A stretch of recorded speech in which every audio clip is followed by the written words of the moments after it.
नमस्कार दोस्तों, AR movies पे आपका स्वागत है। आज की कहानी हम आपको बताएंगे हॉलीवुड मूवी की, जिसे हम एक्सप्लेन करेंगे हिंदी में। तो लाइक और सब्सक्राइब करें, शेयर करें। मूवीज पसंद आए तो आपके लाइक और सब्सक्राइब से हमारा और मोटिवेशन मिलता है और वीडियोज हम बना के आपको नई मूवीज एक्सप्लेन करके बताएंगे। Thank you.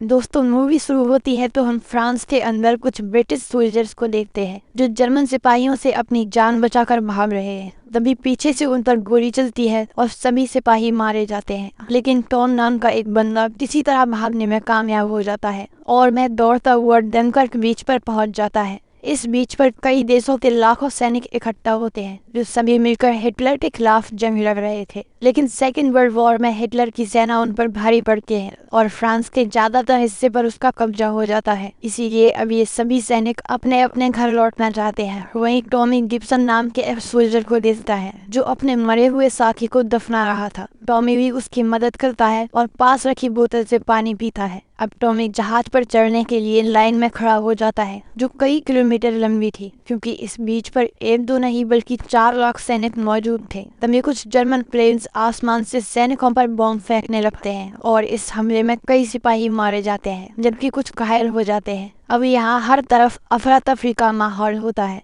तभी टॉमी और गिब्सन मौके का फायदा उठाकर एक घायल सैनिक को हॉस्पिटल से पर ले जाने लगते हैं। इन्हें उम्मीद थी कि मदद के बहाने हम भी जहाज में बैठ जाएंगे। अब ये लोग रास्ते में खड़े हजारों सैनिकों को पार करके उस जहाज तक पहुंच जाते हैं, लेकिन इन्हें जहाज से उतार दिया जाता है, जिसके बाद ये दोनों उस पुल के नीचे छिप जाते हैं जिसे नूल कहा जाता है, ताकि ब्रिटिश जहाज जब सैनिकों को लेने आए तो वे सबसे पहले उसमें बैठ जाएं। लेकिन तभी जर्मन बॉम्बर्स एक बार फिर ऊपर से बॉम्ब गिराने लगते हैं, जिसके बाद वहां हर तरफ भगदड़ मच जाती है और इस हमले में कई सैनिक मारे जाते हैं। वहीं जो हॉस्पिटल से घायल सैनिकों को लेकर इंग्लैंड जा रहा था उस पर भी हमला होता है और मैं धीरे धीरे पानी में डूबने लगता है, जिसके बाद उस जहाज पर फंसे लोग कूद कूद कर अपनी जान बचाते हैं। इसी बीच टॉमी और गिब्सन एक सैनिक को पानी से बाहर निकाल कर उसकी जान बचाते हैं, जिसका नाम एलेक्स है। अब शाम होते होते ये तीनों बोट में बैठकर एक ब्रिटिश जहाज तक पहुंच जाते हैं जो समंदर में कहीं दूर खड़ा था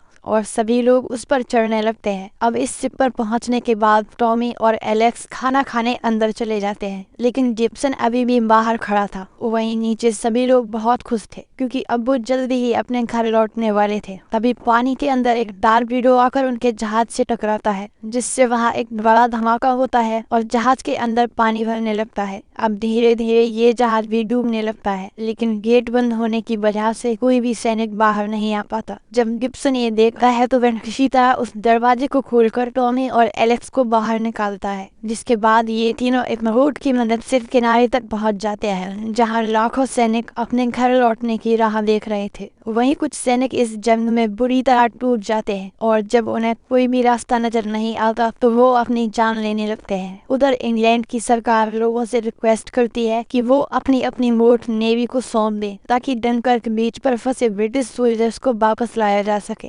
दरअसल बड़े बड़े शिप्स को किनारे पर ले जाना पॉसिबल नहीं था, इसीलिए उन्हें छोटी छोटी बोट्स की जरूरत है। जिसके बाद डॉसन नाम का एक शख्स अपनी बोट में लाइफ जैकेट सेट कर डनकर्क बीच की तरफ जाने लगता है, लेकिन वह अपनी बोट नेवी को नहीं सौंपता बल्कि खुद अपने बेटे पीटर और जॉर्ज के साथ फ्रांस के लिए निकल जाता है ताकि वहां जाकर फंसे हुए सैनिकों की मदद कर सके। अब जैसे ही ये लोग इंग्लैंड चैनल को पार करते हैं तभी इन्हें एक जहाज का मलबा नजर आता है जिसके ऊपर एक सोल्जर फंसा हुआ था। जिसके बाद डॉसन बोट को नजदीक लेकर उस सैनिक को बोट पर ले आता है। डॉसन पूछता है कि तुम्हारा नाम क्या है, लेकिन ये सोल्जर बहुत ज्यादा डरा हुआ था क्योंकि ये जिस शिप से इंग्लैंड जा रहा था उसे जर्मन्स ने हमला करके डुबो दिया, जिसमें सवार सभी लोग मारे जा चुके हैं। अब जैसे ही उसे पता चलता है कि ये बोट सैनिकों को बचाने डनकर्क जा रही है तो वह बहुत ज्यादा डर जाता है और कहता है कि तुम लोग वहां मत जाओ वरना सबके सब मारे जाओगे। वह इन्हें वापस इंग्लैंड चलने के लिए कहता है, लेकिन डॉसन उसकी बात नहीं सुनता। वह कहता है कि मैं वहां जाकर कुछ और सैनिकों को बचाना चाहता हूँ। तभी ये सोल्जर डॉसन पर हमला करके उसे अपने कंट्रोल में लेने की कोशिश करता है और इस हमले में जॉर्ज डेक से नीचे गिर जाता है और उसके सर में गहरी चोट आती है। फिर पीटर उसे संभालता है और उसके सर पर पट्टी बांधता है, लेकिन उसके सर से काफी ज्यादा खून बह रहा था। जॉर्ज कहता है कि मुझे कुछ भी दिखाई नहीं दे रहा। शायद सर में चोट लगने की वजह से उसकी आंखों की रोशनी चली जाती है, लेकिन जॉर्ज इस बात से दुखी नहीं है। वह कहता है कि मैं हमेशा से कुछ बड़ा करना चाहता था ताकि एक दिन उसकी फोटो अखबार में छप सके, जिसे देखकर उसके माता पिता और टीचर उस पर गर्व कर सके। और वहीं टॉमी, गिब्सन और एलेक्स जो अभी भी उस बीच पर फंसे हुए थे, ये तीनों सैनिकों की एक टुकड़ी को बोट की तरफ जाते देखते हैं और ये लोग भी उनके साथ हो लेते हैं। अब ये सभी लोग उस बोट में जाकर बैठ जाते हैं और समंदर में हाई टाइड होने का इंतजार करते हैं ताकि जैसे ही पानी का लेवल बढ़े तो ये लोग उस जहाज को यहाँ से इंग्लैंड के लिए ले जा सकें। तभी बोट का कैप्टन अंदर आता है जो बताता है कि ये जगह जर्मन सोल्जर्स से भरी पड़ी है, लेकिन हम लोग यहाँ से तब तक नहीं निकल सकते जब तक कि बोट तैरने न लगे। तभी जर्मन सिपाही बोट पर गोलियां चलाने लगते हैं, जिसमें एक सिपाही घायल हो जाता है। दरअसल जर्मन्स नहीं जानते थे कि ब्रिटिश सोल्जर्स इस बोट के अंदर छिपे हैं, बल्कि वो लोग निशाना लगाने की प्रैक्टिस कर रहे थे। अब धीरे धीरे बोट में पानी भरने लगता है, जिसकी वजह से सभी लोग बहुत परेशान होने लगते हैं। तभी कैप्टन उन्हें बोट से वजन कम करने की सलाह देता है ताकि वह पानी में तैर सके। इसी बीच एलेक्स को गिब्सन पर शक हो जाता है और उसे लगता है कि गिब्सन कोई जर्मन जासूस है जो छिपकर उनकी जासूसी कर रहा है। वह उस पर गन तान कर सच बताने के लिए कहता है, जिसके बाद गिब्सन कहता है कि मैं कोई जासूस नहीं हूँ बल्कि एक फ्रेंच सैनिक हूँ, और उसके चुप रहने का भी यही कारण था। वह ठीक से इंग्लिश नहीं बोल पाता था। जॉर्ज बताता है कि जब मुझे पता चला कि ब्रिटिश सोल्जर्स सबसे पहले जहाज पर जाएंगे तो मैंने एक मरे हुए ब्रिटिश सोल्जर्स की वर्दी पहन ली और उसे दफना दिया। लेकिन इसी बीच बोट पूरी तरह पानी से भर जाती है, जिसके बाद सभी सैनिक बोट से कूद कूद कर अपनी जान बचाते हैं। लेकिन गिब्सन उस बोट से बाहर नहीं आ पाता क्योंकि उसका पैर किसी चीज में फंस जाता है और वह बोट के साथ ही समंदर में डूब जाता है। जिसके बाद टॉमी और एलेक्स तैरते हुए एक बड़े जहाज की तरफ जाने लगते हैं। वहीं हम आसमान में उड़ रहे 3 ब्रिटिश फाइटर प्लेन्स को देखते हैं जो उन जर्मन प्लेन्स को रोकने की पूरी कोशिश कर रहे हैं ताकि वो लोग बीच पर फंसे लोगों और जहाजों पर बॉम्ब न फेंक सके। लेकिन तभी एक ब्रिटिश प्लेन क्रैश होकर नीचे गिर जाता है जो इनके कैप्टन का था, और अब 2 प्लेन ही बचते हैं, जिनमें से एक और प्लेन का फ्यूल केस खराब हो जाता है जिसे फेलियर उड़ा रहा था,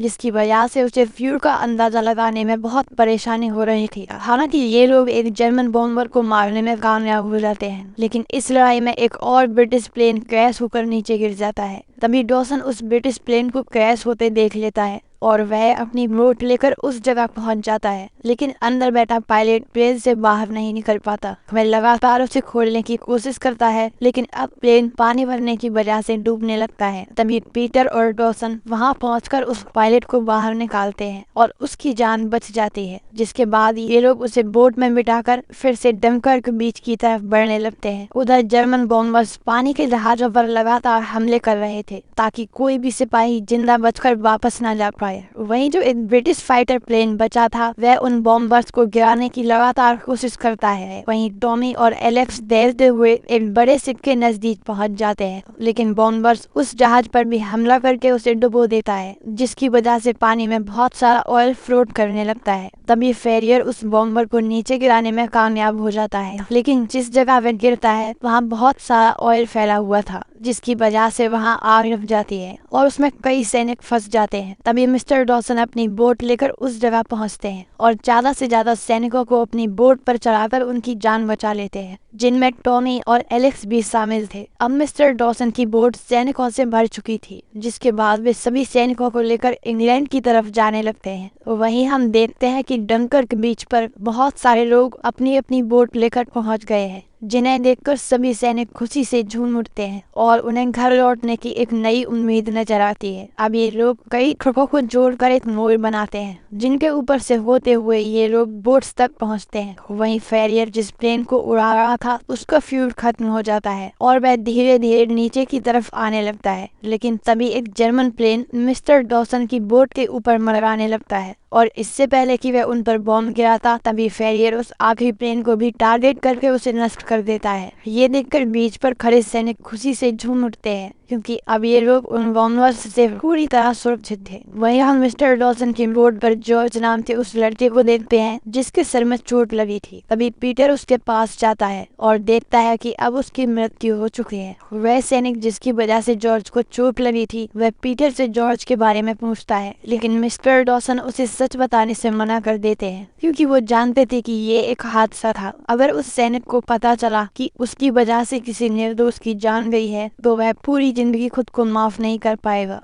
उधर फेरियर के प्लेन का फ्यूल पूरी तरह खत्म हो जाता है और वह किसी तरह उस प्लेन को ब्रीच पर लैंड कराने में कामयाब हो जाता है। लेकिन जहां ये प्लेन लैंड करता है वह पूरा इलाका जर्मन्स के कब्जे में था, जिसके बाद वह उस प्लेन को आग लगा देता है और खुद जर्मन सोल्जर्स के हवाले कर देता है। वहीं अब डनकर्क बीच से लगभग 3 लाख सैनिकों को बचा लिया जाता है, लेकिन अभी भी वहाँ बहुत सारे फ्रेंच सैनिक फंसे हुए थे जिन्हें यहाँ से निकालने के लिए कमांडर बोल्टन यहीं रुक जाते हैं। उधर मिस्टर डॉसन और अन्य लोग भी अपने बोट लेकर इंग्लैंड पहुंच जाते हैं, जिसके बाद सभी सोल्जर्स ट्रेन में बैठकर अपने अपने घर के लिए रवाना होते हैं। अब जैसे ही ये लोग शहर पहुंचते हैं तो स्टेशन पर मौजूद लोग उनका बहुत अच्छे से स्वागत करते हैं क्योंकि भले ही ये लोग जर्मन से हार गए थे लेकिन लोगों के दिलों में उनके लिए सम्मान अभी भी कम नहीं हुआ था। तभी टॉमी न्यूज़पेपर में चर्चिल का स्टेटमेंट पढ़ता है जिसमें लिखा था कि उसने इस जंग में केवल 30,000 सैनिकों के बचने की ही उम्मीद की थी, लेकिन वे 3,35,000 लोगों को बचाने में कामयाब रहे। वहीं अब पीटर एक पत्रकार से मिलने उसके ऑफिस जाता है और उसे जॉर्ज की कहानी न्यूज़पेपर में छापने के लिए कहता है, जो जॉर्ज के बचपन का सपना था। अब अभी सुबह जब डॉटसन अखबार पढ़ते हैं तो उसमें जॉर्ज की कहानी छपी थी जिसमें उसका एक बड़ा सा फोटो भी लगा था और इसी के साथ ये मूवी एंड हो जाती है। दोस्तों, हिटलर के बारे में तो हम सभी जानते हैं कि वह कितना क्रूर तानाशाह था, लेकिन चर्चिल भी कुछ कम नहीं था। जब भारत अंग्रेजों का गुलाम था तब चर्चिल इंग्लैंड का प्राइम मिनिस्टर हुआ करता था और दूसरे विश्व युद्ध के चलते उसने भारत में इंपोर्ट होने वाले अनाज को रुकवा दिया था, जिसकी वजह से बंगाल में भुखमरी फैल रही थी और उसकी वजह से लगभग हमारे 40 लाख लोग मारे गए थे। और वह चर्चिल ही था जिसकी वजह से हमारे देश के लगभग 20 लाख सैनिकों को सेकेंड वर्ल्ड वॉर में उतरना पड़ा, जिनके बारे में आज कोई भी बात नहीं करता। तो दोस्तों, ये थी कहानी डनकर्क मूवी की, जो जरूर आपको पसंद आई होगी। बाकी आप नीचे कमेंट करके जरूर बताइए कि आपको ये कहानी कैसी लगी। मिलते हैं अगली वीडियो में, तब तक के लिए जय श्री कृष्णा।